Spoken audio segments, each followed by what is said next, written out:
And there we are. So hello, everybody. Welcome. I am beside myself today to be joined by Kathleen Duffy. Hi, Kathleen. Lisa, and hello. Thank you very much for the invitation. Oh, not at all. A great pleasure. So Kathleen is a psychotherapist, supervisor, and a very, very well-regarded expert in the area of Dreamwork, which is such an amazing area of life and of psychotherapy. So I wanted to just have a kind of an introduction from you today about the wisdom of our dreams. Kathleen has a fabulous book, which I've often recommended here, called Awaken to the Wisdom of Your Dreams. Amazing. So I'm going to ask you the first question. Why do we dream? Well, trust you, Lisa, and to get into the hard questions, the why. I start always with the fact that we all do. Doesn't matter where we're from, no matter what culture we come from, no matter what our beliefs are, no matter what our color is. It's one of the things that unites all of us in the world, no matter where we are, which I think is an amazing uniting factor, is that we all dream every time we sleep. Now, a lot of people don't remember their dreams always, so they'll say, I don't dream, which of course is not true. The truth is scientifically proven that everybody dreams, and there are patterns in our sleep. Why we do it, I believe it's a function of the soul to regulate our psyche when the sort of working brain is off duty. The psyche continues working through the residue of the day and the process, and anything that's out of order in our lives continues to be worked through and presented to us in a way that is personal. So you know the way, let's say there is legend in the locality or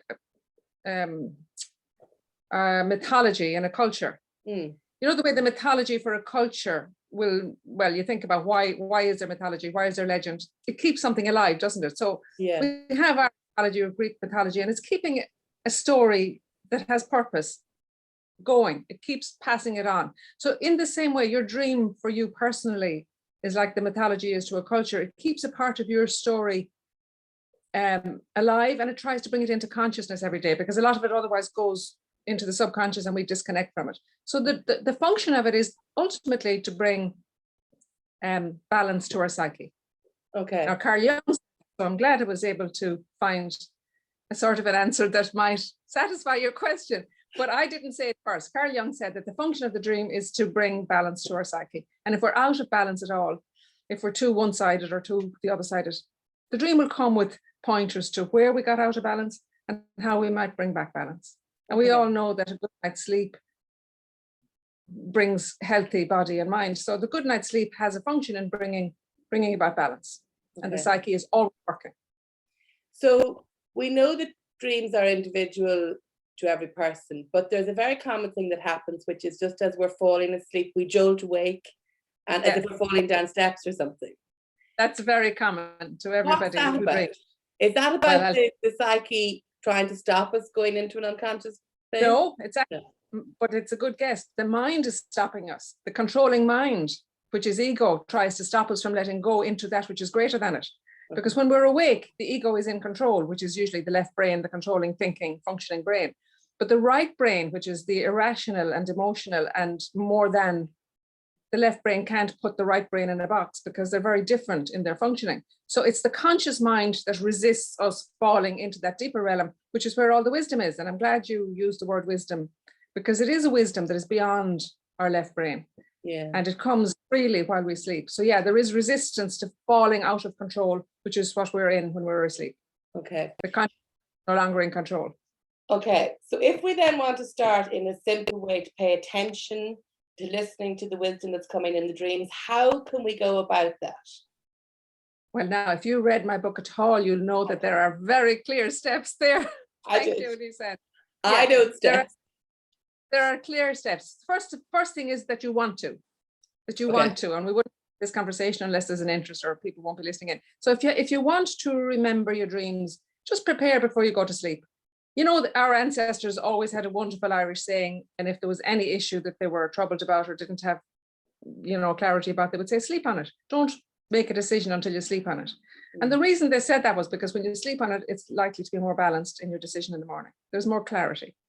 So before you go to sleep, you prepare yourself You invite the dream on whatever issue you're looking for clarity on, or whatever came up during the day that you don't want to look at. The dream will often present so that you actually begin to look at what you need. And then you just simply listen. You show up. It's like inviting a guest, or, you know, a distinguished guest, as in this case, your soul with its guidance. You just show up, you listen before you look at the clock, before you respond to whoever's beside you, before you open your eyes and open the curtains. You just linger. It takes less than 2 minutes. It takes a minute, sometimes a minute and a half, just to stay focused on the energy that wakes you up. Sometimes the dream wakes you up because if it's important enough, it'll really sort of say, listen here, I have a message for you. Mm-hmm. If we use the clock or the phone or, you know, an alarm bell, it often negates the dream from getting through because immediately you're jolted into the conscious world. So I always say it's better to wake up naturally without alarm clocks. And you can do it. I haven't used an alarm clock in years. Okay. And it just automatically happens once you sort of say to your soul, okay, I trust you. If you have a message for me, that you wake me up with it and I'll be alert to hearing it. Okay. And you say in your book that the final scene of the dream or the final presentation is very important. Yes. Well, I would also say the opening scene is. Okay. So it's a bit like a story. If you're, you know, or if there's a drama, you know, if you're into drama and you go and you see the stage setting for starters. Well, before any characters come on the stage, what's the first thing it tells you about it? It gives you the time and the context of history that the play is going to be about. Okay. So the opening scene is crucial. It'll tell you about the time in your life that the dream is drawing attention to. So it might be the old house you grew up in. It might be your old school. It might be someplace you visited last week. It could be an old sort of forgotten place. But wherever it is, take note, because it's from that sort of opening scene that the timing is set. Then there's the story, there's all the content, and then the punchline is where we wake up.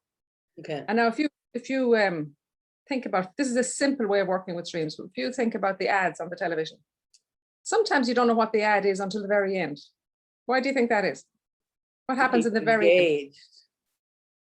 It does, it gets your attention, but it uses lots of props. An ad, I don't know if you can think of an ad at the moment, but there are lots of props.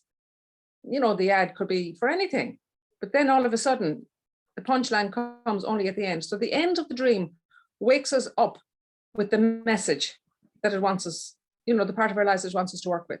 Okay. So if we wake up with fear, which we often do, it's like, oh, that was a close one. It might be to sort of look at, well, what would have happened if you didn't wake up? What part of your life would you have had to face?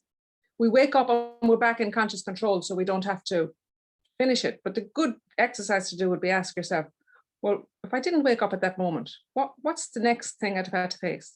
What might the resolution be? So you learn to bring resolution within the dream. Okay. But the conscious mind is afraid of that, so it usually wakes us up so that it doesn't have to deal with the greatest fear. So you'll find the strongest energy is often at the punchline as we wake up. Okay. Working with dreams is really creative. It's why I love working with my own dreams and why I really love working with dreams with clients. It's so creative. And also there's kind of a detective element to it, isn't there? There's an unraveling and attention to detail. But the details that are presented in the dream might not necessarily be as they present. So I'm thinking about symbols, colors, for example. There's an amazing one in your book about someone who was dreaming and there was always yellow and green. Yes, I remember that. And you work with it. That was the color of a school uniform. Am I remembering that right? Yeah. So it's not necessarily the exact thing. It might be something else. Association with it. And, you know, her conscious mind did not want to go back to her school. She did not want her school to be in the dream. That would have been obvious. And she'd have said, no, I don't want to look at that. But the same theme kept coming up. And the thing about it is to look at where it comes up. What causes that theme to come up maybe today and not for another week or not for another 3 weeks, or maybe it'll come up again in 2 days. It'll be where that feeling that she had in school was present in her life. Okay. And of course, the conscious mind would have buried a lot of the school stuff because it would have been very painful. So the dream has to be, if you look at the story of Jekyll and Hyde in my book, it's really significant about how we have to bypass the controlling part for the message to get through. And so it has to be very clever. And yes, the detective work has to be very clever. There's another story in the book about Columbo. You know, he was the private investigator. Yeah. And no stone is left unturned, you know, when you actually look at what he worked with. But I always felt, if you were to use that as an example, Columbo got he had the privilege of getting into people's homes and hearts, and they came to him with their unresolved issue. Yeah. And he worked with them until what? Until the truth was revealed. And only then could the healing process happen, when he found the truths. And so the dream has the very same function. In fact, that's one of the ones that I had of my own dreams, where I was wearing Columbo's white coat and there was a silver spoon in the pocket, which is the privilege. And he had the privilege of people's trust. And I always feel in my work, there's huge trust when somebody opens up their soul, because they don't know what they're going to reveal. And I don't until the trust is established. And then you gradually find the truth. And then, as we say, the truth sets you free. So the truth of the subconscious will actually set the process for healing in motion. Okay. That's always when the characters in Columbo would begin their healing process, only after the truth is found. Okay. Before that, there was anger. Symbols that may come up recurringly, not in the same dream, but the same symbol. You suggest in the book that it's a good idea to give that symbol a voice. What do you mean by that? Well, you have to give every symbol, it's a bit like Gestalt therapy, you give a voice to every part, because every person, every part, every place in the dream has a statement to make, which is about you. Carl Jung would say the house is the self. So you'd let the house speak, or you'd let the person that you met speak, or you'd let any of the aspects of the dream. It could be, I don't know, it could be anything that comes to mind. A broken down house. If I'm dreaming that I'm in a shop and the shopkeeper is angry with me, that might be an angry part of myself. For sure. And the shopkeeper is as opposed to, let's say, a character that you mightn't meet very often, but the shopkeeper is usually somebody that's in your life on a more regular basis. If it's a shopkeeper you recognize. And so you have to, then it's not as simple as just, this equals that. You'd have to be curious about the character of the shopkeeper. What was your last encounter with him or her? And what do you have in common with them? Okay. So what is that? What are they angry about? You'd have to find out, well, when did you see them angry? Why were they angry? What happened the last time you were there? And what part of you might be like them? Okay. So it's reflecting a part of myself or an emotion of my own in somebody else. That's exactly right. Okay. And that's what makes it really interesting. And I don't particularly support those books that says, this equals this. Because everything is symbols, like you say, they are so personal to us individually. Like a dog might be loyalty and fun for one person, but it might be terror for somebody else. Yeah. So I say what a dog would be in your dream unless I know your association with the dog. Okay. Yeah. So what about recurring dreams, the same dream over and over again? Is that really trying to get a message through? Totally. It's really trying to get you to listen. And it could be that same behavior is happening again. You're not really getting the message and you're behaving in the same way again and again. So the dream, do you know what the recurring dreams are like, Lisa? And I often say they're a bit like a bill that keeps coming. And unless you attend to it, it's going to keep coming. And then it gets stronger. And those recurrent dreams often turn into nightmares. Yeah. And until you listen, until they get your attention enough to say, this is not going away until you deal with it. Okay. But it's very subtle in relation to, well, when does it repeat? Like what happened that day or that week, or And often we have recurring dreams about the leaving cert or about losing teeth, or those kind of common enough ones where you might say, well, why is that here again? It's often the losing teeth would be the growing up part, the part where you're leaving childhood behavior behind. Whereas the one about the leaving cert is like, well, what childhood behavior do I need to outgrow? Where do I need to step up into the adult world with more responsibility? Okay. Or where do I have to prove myself? Because with the leaving cert, you have to prove that you're either worthy or not.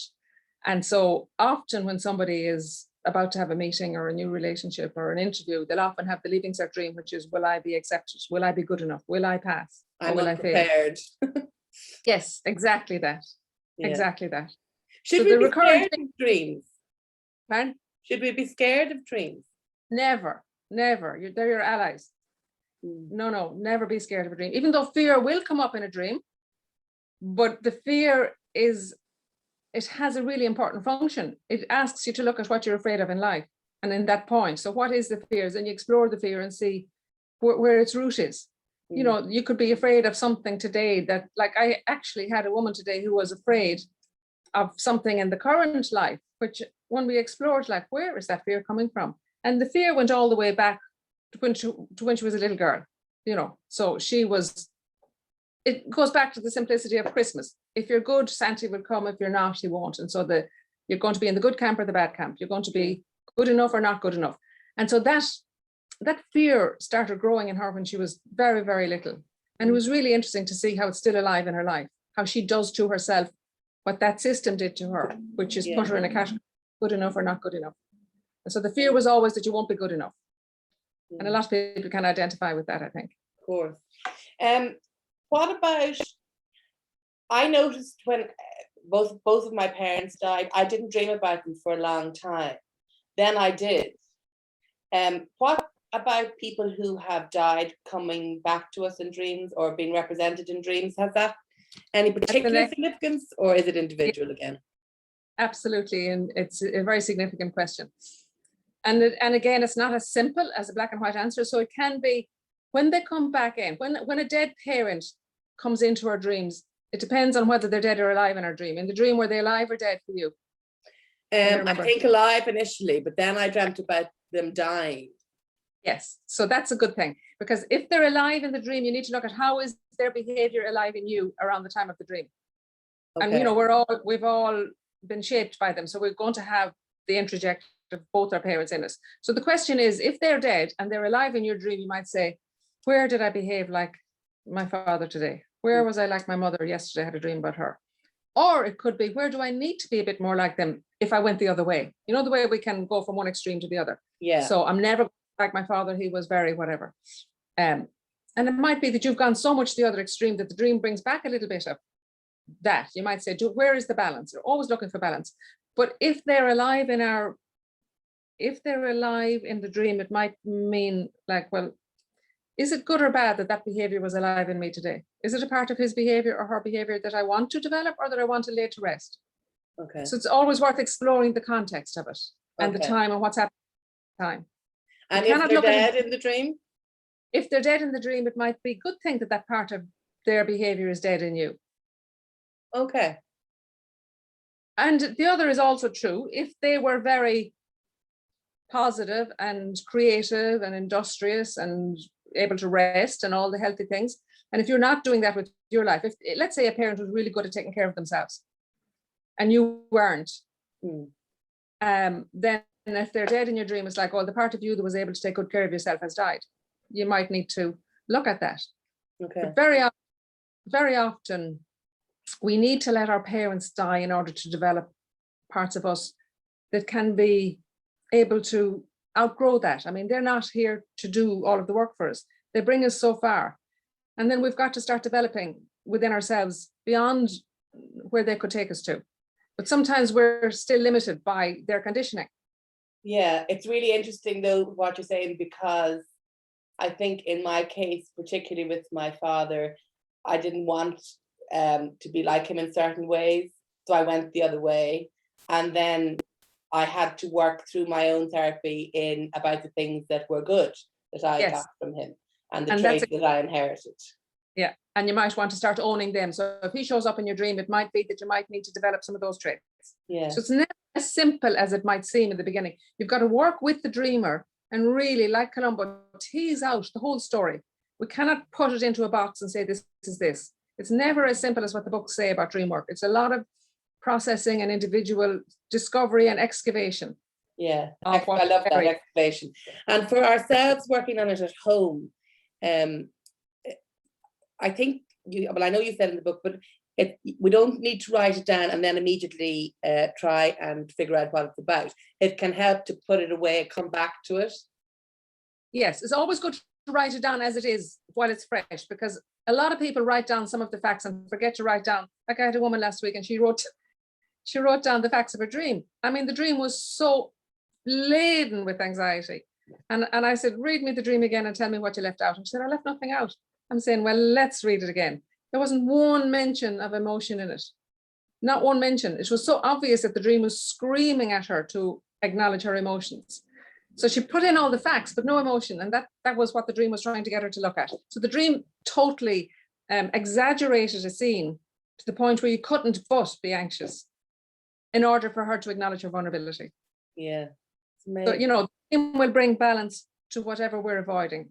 If we're leaving out one chunk of our life, the dream will take us there to include, because we need to include all of our emotions. Let's say we're always in real life polite and facilitating and accommodating and charming, and always terrified to show anything of our real feelings or anger or fear. So the dream will show somebody who's maybe really angry, or, you know, it'll be like, well, where's that part of you? And if it's chasing you in the dream, it's like that part is catching up and say, well, hang on, include me. I'm a part of you. Don't leave me out.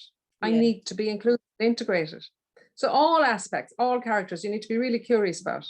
Okay. Why do we sometimes not remember our dreams, or often not remember them? Often because the conscious mind won't want to. Remember, the conscious mind is what puts it into the subconscious in the first place. Conscious mind will not choose to bring up what it has buried. Okay. So, but it depends on how we wake up. If you wake up to the sound of an alarm clock, you're not going to remember it. It's going to compete with it, and the alarm clock is going to win. But it'll come back. Sometimes later in the day, you get something will. Yeah, that's exactly right. But it's good to get into the habit of wanting to remember them and just listening for them before you open your eyes. The secret is before you open your eyes in the morning. The minute you look at the clock, you're in the conscious side of the brain. The dream is coming from the other side of the brain. The dream comes from the right brain. Looking at the clock, wonder what time it is the left part of the brain. So they're immediately in opposition with each other. Okay. So just linger with your eyes closed. Just a minute is all it takes. And if you're interested, you'll catch a feeling or a glimpse. And if you stay another half a minute, you might even get it's like it comes back to you once you attend to it. Okay. And so we need to make the intention that we want to invite the wisdom that comes with the dreams, jot it down, think about it, carefully, but not hysterically, I suppose. Let it come, let the wisdom from it come in the reflection. Yes. And then in the reflection, put on Columbo's hat, and he was very slow and curious and methodic. He would be like, he wasn't dismissing any part. Yeah. Even the way he'd walk into a room and look around, Yeah, take it all in. So don't dismiss any part of your dream and say, oh, that was only. Don't ever minimize your dream, because that's the conscious ego at work. Okay. It's not soul. The soul comes with what the ego resists. The soul comes with whatever the ego resists. Okay. And then maybe over a certain amount of time, look at the patterns that are emerging. Why, in terms of people who are attending for psychotherapy, where does Dreamwork come in, or why is it important? Well, for me, it's very much at the heart of it, because if you go for psychotherapy, there's something in your life that is out of balance, or something that needs healing, or something that is bothering you. So it's and it's usually unconscious, because the conscious mind won't know what it is. So the dream will bring you, in a nutshell, it'll take you to where the scene of the crime is, if you like, the origin of the behavior. It'll show you where it has interfered with your life all along, and it'll show you where you need to go for a better future. So it's an all-encompassing sort of wisdom, because it shows you not just the problem, but why it's there and how you can resolve it. So for me, it's very much at the heart of psychotherapy, because it is far more direct. I don't have an agenda if I'm working with you about what you bring. If you bring your dream, I have no agenda, but I can work with the wisdom that your soul has about what you're ready to work with. So it's there's much more of a flow to working with somebody's dream, because all agendas are out of the way. Yeah. Amazing. Listen, I could talk to you all day, no problem, a couple of days really, but we need to wrap it up. Where can people get your book? Oh, at this stage, on Amazon, I think, because it's sold out. I didn't think it would sell out as much as it did, but it did. And I ordered it twice and they're all gone. So I think you have to go to Amazon now for it. Okay. It's amazing. And there's loads of examples in there as well. It's just fantastic. Really interesting for anybody who's into this kind of topic. Kathleen, thank you so much. It's amazing to have your input, and I really look forward to seeing you soon, and I really look forward to my dreams over the next few nights, because speaking to you ignites the interest it does. In it all again. That's one of the big feedbacks I got. Anybody who read the book said the dream started to flow, or even just talking about it. So just happy dreaming. Have the notebook beside the bed and jot it down. Okay. Thank you so much. Thank you, Lisa. Great to see you. Thanks a million. Thank you. Bye-bye.